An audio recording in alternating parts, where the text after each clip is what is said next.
Tal como habíamos prometido, contaremos algunas leyendas relacionadas con el lugar llamado Montecassino. Hablaremos primero del fundador de Montecassino, que era San Benito, Benito de Nursia, que había nacido en el año 480 en Roma. En el año 529, en Montecassino, este señor Benito, cuyo apellido no ha trascendido, cedió una parte de su propiedad para fundar un monasterio de acuerdo con una regla que él mismo ideó. Ideó una regla y dice, bueno, aquí está, esta guita es mía, este campo es mío, funden un monasterio y se murió. Chao. La regla Benito. Se murió incluso ahí en el monasterio. Cuentan que en la víspera del día de su muerte, en el año 543, dos religiosos de los que estaban en el monasterio tuvieron una visión. Se les apareció un largo camino iluminado por infinidad de antorchas, camino que se extendía hacia el oriente y luego subía al cielo. Curioso que se extendiera hacia el oriente. El camino del cielo, el camino de la muerte, siempre en dirección a occidente, claro, conforme a las mejores tradiciones de los mitos solares. El caso es que este camino se extendía hasta el oriente y luego subía al cielo. Un personaje apareció en esa visión, se presentó ante los dos monjes y les hizo saber que muy pronto Benito se remontaría por aquel camino al paraíso. Muy bien. ¿Qué hicieron los monjes? Enseguida fueron y se lo contaron a Benito. Sí. Yo, Benito, dice, estábamos ahí afuera, se nos apareció un camino, etcétera, etcétera. Vino un tipo y nos dijo que en cualquier momento cantás para el carnero. Me imagino que al tipo no le habrá satisfecho mucho que le hablaran de su muerte, por más que le garantizaran el cielo. Bueno, la cuestión es que al día siguiente, quizás para no desautorizar visiones ajenas, Benito se murió. Cuando los de la orden, a los que llamaremos benedictinos, se quedaron solos, sin el fundador, en el monasterio se gestó una creencia, que sería la primera de esta noche. ¿Cuál? La creencia que dicen que cada vez que se está por morir uno, hay un ruido nocturno que ellos llaman el golpe de San Benito. Ajá. Cuando alguien va a morir, los benedictinos oyen un golpe, le llaman el golpe de San Benito, y esa es una creencia. Unos 30 años más tarde, cuando los lombardos invadieron la zona, algunos de los monjes de Montecassino huyeron a Roma. Huyeron de los lombardos. Sí, claro. Y se llevaron la copia de aquella regla que había escrito Benito, que era un reglamento para los monjes. Reglas de conducta, o sea, cómo tenían que comportarse. Y en Roma, al ver aquel reglamento, muchos religiosos quedaron impresionados. Se impresionaban fácilmente, ¿no?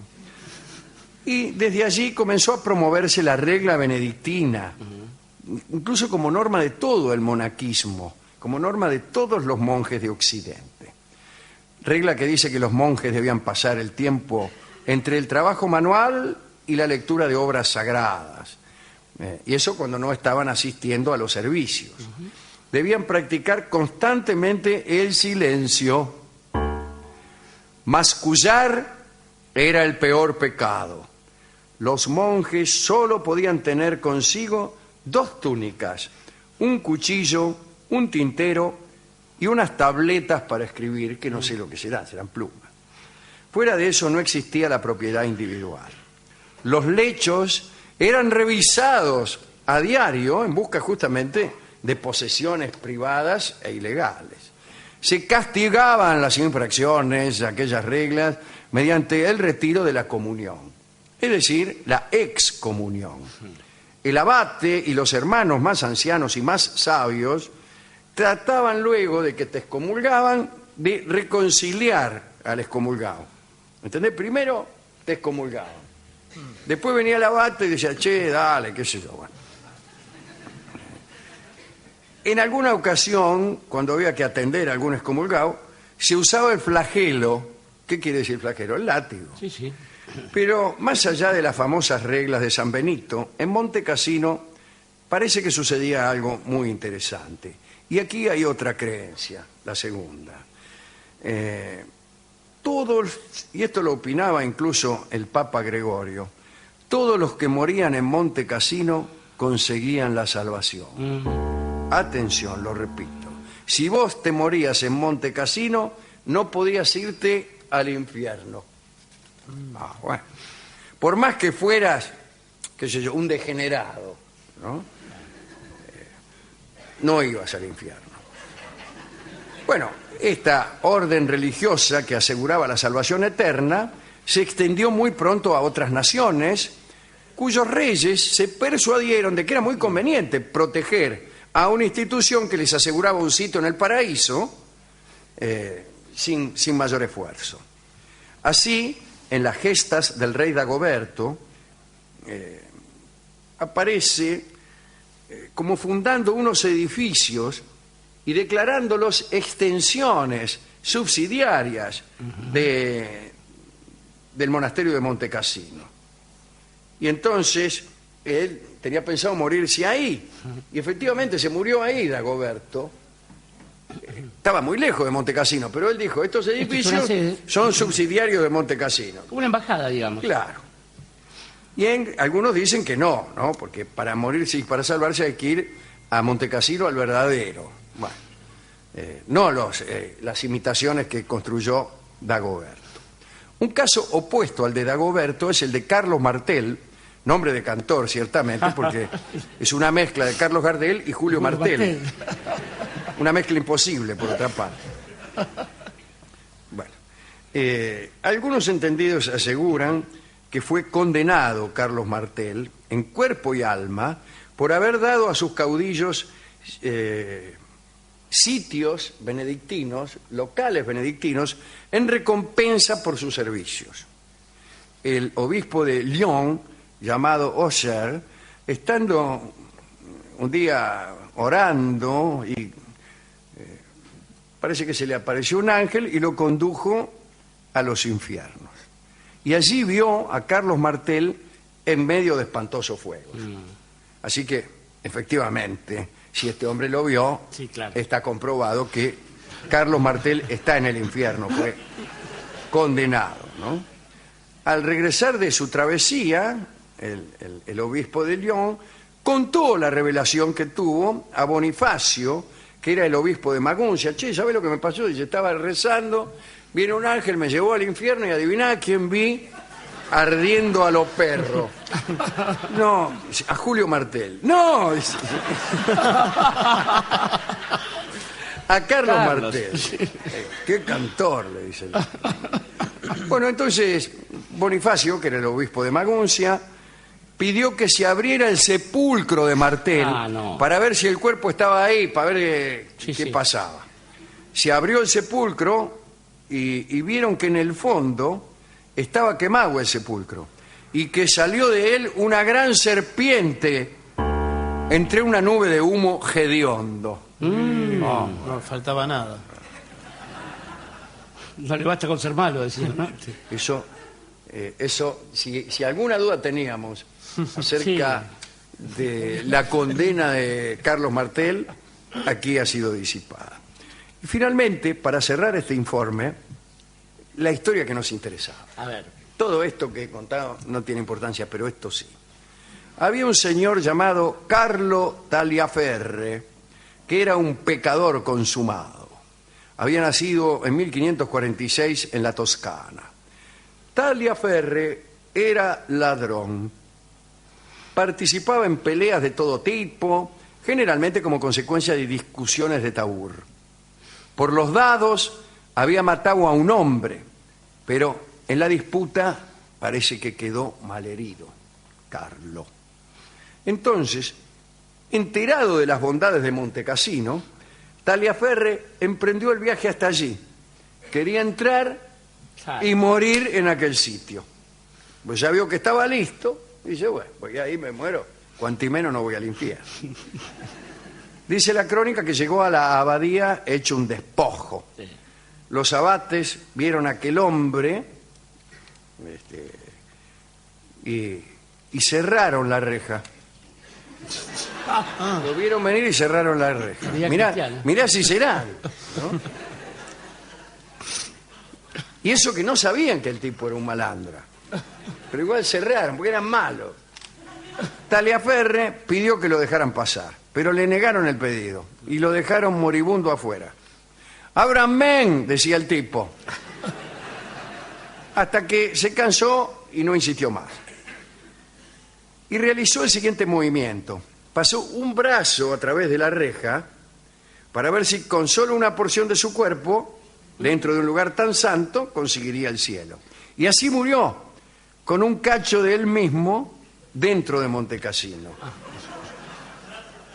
Jamás conoceremos su destino, pero hay evidentemente dos teorías. Yo adscribo a la primera, que es decir que se salvó.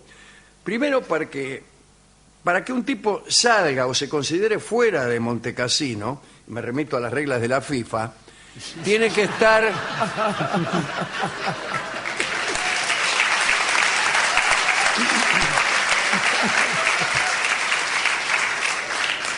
tiene que estar totalmente afuera. Totalmente afuera de la casa que garantiza su salvación. Así que si tenía un pedazo adentro, pongamos por caso sí. el brazo, Sí. es que estaba todo adentro. Lo que está en la línea, bueno, está adentro. Así que salvaba el hombre y todos los guitarristas. Pero algunos dicen que no. Que se salva la parte que estaba adentro. Señor. O sea que el brazo debe andar lo más orondo en el paraíso, Claro.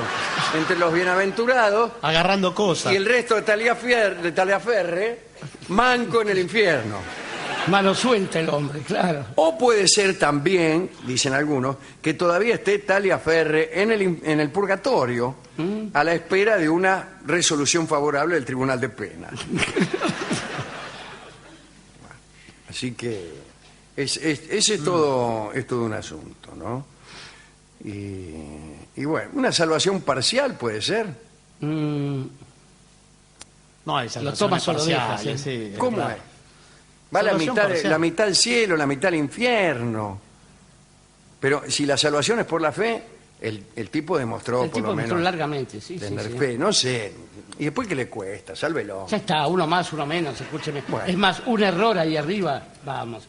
Bien, esto es todo lo que tenía que decir. ¿A quién podemos dedicar esta recordación de este lugar de perdón que es Montecassino? Yo creo, querido Alejandro, que debemos pensar en el fundador de Montecassino, de San Benito, que es uno de los grandes padres de la iglesia, así se lo llama, y que ha colaborado en la invención del purgatorio, que era una cosa que no había antes. Así es, además. antes no había purgatorio. Y el tipo un día escribió, bueno, ¿qué hacemos con los que están a mitad de camino? Y qué sé yo? Claro que Los que votan en blanco. Y bueno, vamos.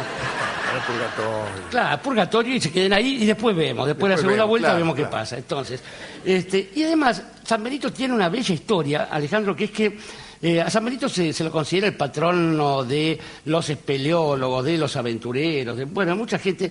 Y parece que tenía una particular condición que lo hacía inmune a los venenos. Se cuenta que una vez los monjes que tanto lo adoraban, admiraban y querían trataron de envenenarlo. Y cuando le ofrecen la copa con veneno, él al extender su mano extiende también una medalla que portaba consigo con la cruz y la copa estalla en 1000 pedazos. A partir de ahí se empieza a pensar en esta medalla de San Benito, que es una medalla que ha hecho gran fortuna, más fortuna ha hecho la Santa Madre Iglesia vendiéndola en reproducciones después, ¿no?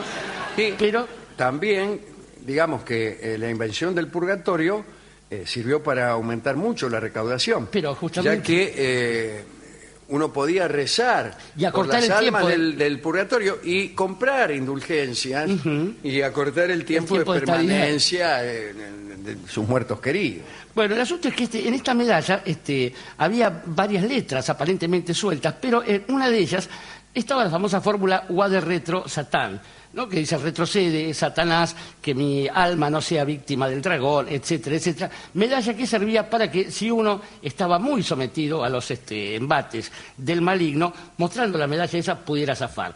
No hay que confundir este San Benito con San Benito de Palermo, que es el nuestro, el de los negros, claro, digamos, claro. pero que vino como 1000 años después y todo lo demás. Por eso creo que también hay que pensar en que quizás gracias a este destino, hablábamos con usted antes del programa, Alejandro, la suerte de Montecassino, ¿no? Fundado allá por el año 500, como decía usted, y que, llegado que fue el siglo XX, reconstruido, hubo un terremoto, se cayó, hubo un combate. De un lado, señor. 80.000 hombres y del otro lado, 150.000. La famosa batalla de Montecassino. De Montecassino en la Segunda Guerra Mundial. Hubo unos malvados que a través de una enorme flota de aviones, B-17, eran los bombarderos, se lo cargaron. ¿Y sabe quiénes eran esos? Bueno, los aliados, tengo malas noticias. Señor. Los nazis, que son los malos, siempre, como todos pensamos, habían logrado salvar algunos libros y llevarlos al Vaticano. El asunto es que esa casa, la casa de Montecassino, siempre, una y otra vez, vuelve a crecer, a erigirse desde las cenizas, y no por milagro, sino por el trabajo de los hombres que quizás, en algún momento de sus vidas, enfrentados al pecado, enfrentados al maligno, piensan en aquellas paredes que los vieron nacer, que los vieron crecer, y saben que en el fondo el mejor refugio del alma está en aquella vieja casa. Y vieja casa.